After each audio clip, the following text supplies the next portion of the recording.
Video bites from ulearn.photography. Here's our principal, Simon Q. Walden.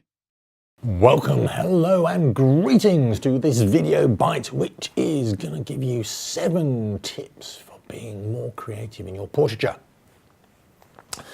Because God knows the headshot has been done and you want to try and find new ways of saying things or things that are maybe more appropriate to your sitter as well.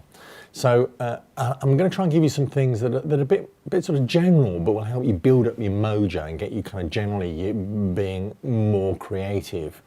And you'll be able to apply these to lots of different things. So, okay, let's start. Number 1, do something wacky. Okay, so you've got a teenage girl, she wants some shots in her prom dress.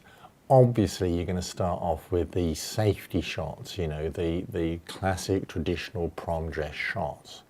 But then, why not stick them in front of a graffitied wall or in a swimming pool or having water poured over her head or in a wide open field, in a burnt out car, on a roof. There are all sorts of things that you could do that would make the picture so much more interesting and fun. Go Dutch. I just do the Dutch tilt.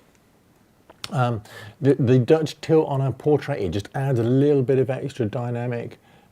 Nobody really notices that it's tilted, but it just kind of, just gives it a bit of an edge. It's not hugely creative, but it does half work.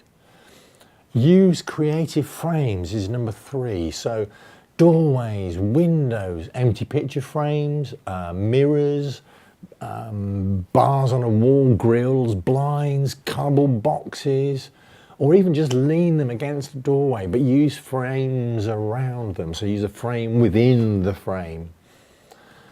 Number 4, think like you're still using film. And what I mean is, imagine you've only got the one shot.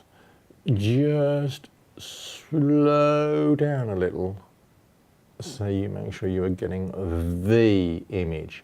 I think sometimes with digital we can overshoot and think we're going to capture the picture by doing essentially kind of like the spray and pray approach rather than being a bit more studied and directional in our work. Number 5, try silhouettes. Especially if you've got a great background like a sunset or something like that. And thinking in silhouettes is a great way of thinking about your composition too, because it really does drag it down to the core basics of what's lit, what's dark, what's the overall balance of the image. Number 6, it doesn't have to be pretty. Shooting someone sweaty and dirty can also make a really great shot. And that can apply equally well to guys or gals, so like I say, it doesn't have to be pretty. And number 7, bring a script. And actually what I mean is a literal script of lines for people to read to each other. And what you do is, you photograph the person that's being read to because you're interested in their reaction. It's, you're looking for real live emotional content in their faces. And if you've got the right script, you're bound to get some really great natural giggles and laughs, but maybe some looks, horror and shock and, whatever else might be in there. But it distracts the sitter and lets their natural, particularly their natural laughter come out. So there you go, 7 tips for creating more creative portraits. Subscribe now for regular tips and updates. To find out more, go to ulearn.photography.